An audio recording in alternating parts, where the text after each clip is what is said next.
All right, Dr. Joe. Halfway there. Halfway through, man. As of 10:30 today, we're on the backside of the 100 days. So first off, before we talk about what's happened in the first 50, I want to give a shout out to all the people behind the scenes that have been helping us out. I think no one needs to get the shout out more. Him, then him. Well, then no, Thane. let's start with the OG, Jan. Yeah, the OG.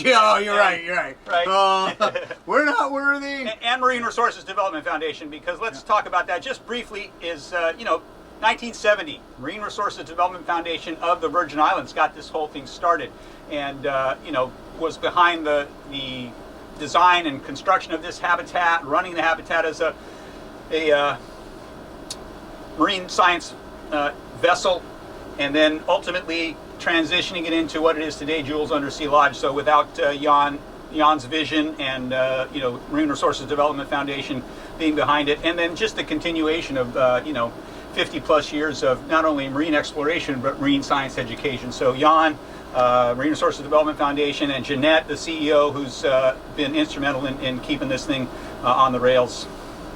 Mahalos. Very much appreciated, for sure. And like they say, we stand on the shoulders of giants. Like, we're the next generation, and I'm getting older, but if it wasn't for you guys, we would not be here. We would not be able to do this. So many mahalos. Thank you so much. And just all the other people behind the scenes, the safety divers that are getting, helping us with logistics, getting the food down here, getting the laundry taken care of, etc.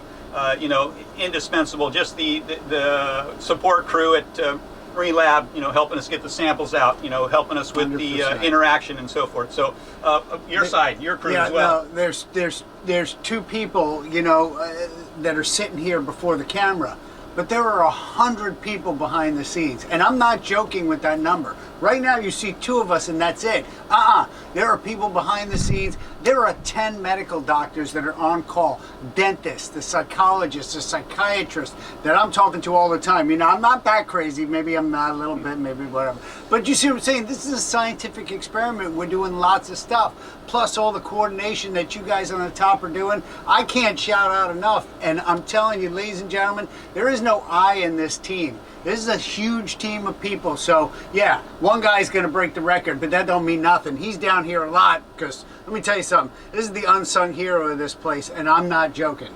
I am not joking. You're the unsung hero of this. I appreciate that. We could not do it without you, for sure. So yeah, straight up, I'm just here. I'm just here because he lets me be here.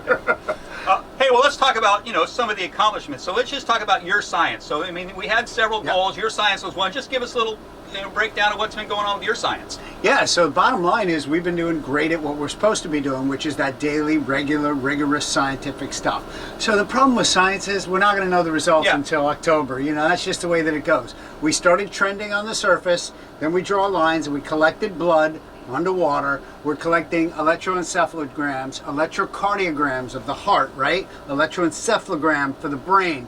We're doing pulmonary function tests on a daily basis. We're doing the 19 psychological psychosocial tests continually, and I'm on the phone with those psychologists regularly, and they're checking up on me. And guess what? As we get towards the end, because we're in an isolated, confined, extreme environment, as we get towards the end, we're going to ramp up the psychological interaction with the psychiatrists to make sure that I'm not going loopy crazy or that I'm not doing anything wrong. They have off-ramp authority, so if they call Thane and they say, mission's over, Dituri's getting pulled, it's because he's crazy or whatever, something's happening, well, that'll happen. I don't think that's going to happen, but I'm not crazy. Are you?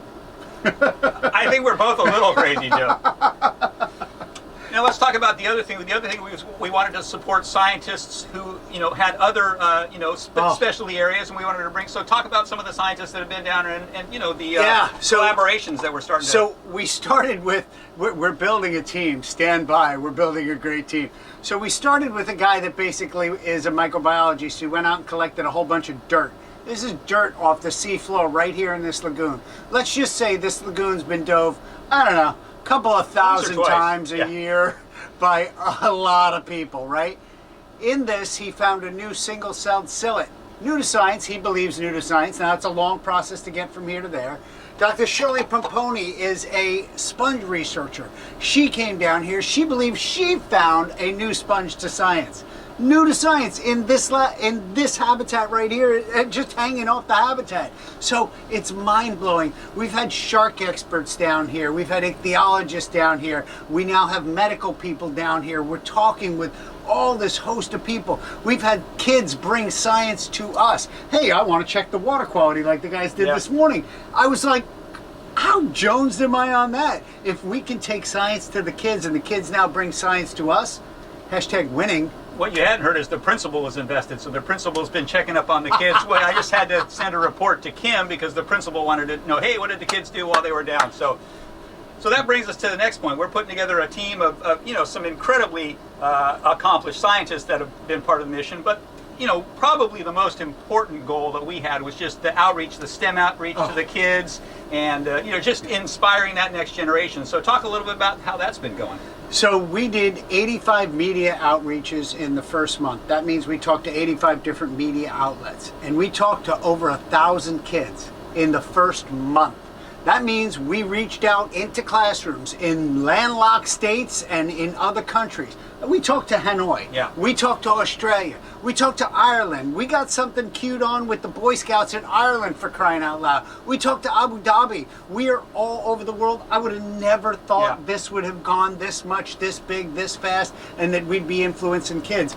I'm getting letters from kids going, go Dr. Joe, say hi to Fred, your friend the lobster down here, right? Like, we're incentivizing the next generation of explorers to get out there to say, hey, I can do a job that's fun, I can do a job that's cool, and I can be invested in this science-y thing that we have, and the next steps of the world to save the ocean, man, that's the bottom line. Well, we've had at least 10, probably a little over 10 young explorers down here. So we've had some middle school to high school kids that have spent 24 hours. And talk about how those kids have benefited from the program. I mean, just super impactful. So the funny part is, they've all, one way or another, pulled me aside and go, hey, look, you have taught me more than all of my teachers combined in the time that you're here. And here's what a kid needs. Honest to God, what a kid needs is for you to reach out and care about them and just listen to them. And if it doesn't work explaining it to them this way, find another way. That's our job as a teacher, to get the point across. And just because the way that we teach it, they don't get it, look this way. So I'm here to tell you, I didn't do very well in high school. I didn't do very well at all in high school. And I have a PhD in biomedical engineering now. So it took me to go from this way of learning to this way of learning. And once I figured that out, I cracked the code, and then I was like, oh, I can do this. I'm not dumb. I'm just learned differently. So figure out the way your student learns and make them learn that way, guys. That's our responsibility. Every single one of these kids that rolls out of here is like full of light, full of juice, full of go get them, and I just love it. And I keep getting texts from them, and they keep hitting me on social media going, hey, you got to see a science project I did. I'm like, woo, high five. So it's neat. Yeah, and I mean, even the kids that can't get down here, the kids that, particularly the Marine Lab kids who have the option to come over and snorkel, man, that's really good to see how enthused they are just to be able to make it, achieve that goal of making that 10-foot surface dive and be able to peek in the window and get that high five against the glass from Dr. Joe. Who knows what that's doing. We talk about that 13-year-old girl quite a bit, so I mean,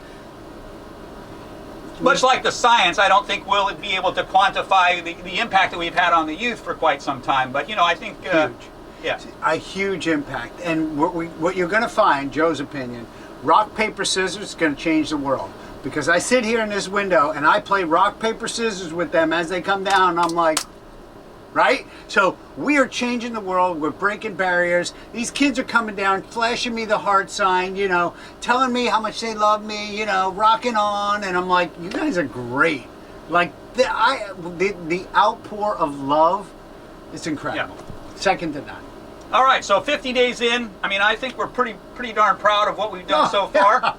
And but we've got a lot more to do. Oh yeah, we are just getting warmed up. We're just getting started. It might be the downhill slide, but there's lots of exciting things on the schedule, and we're looking forward to the next 50. Yeah, man. So, let's do it, my brother. Thank right. you. As long as you and I get together, it'll all work out. I don't care what happens. We got it covered.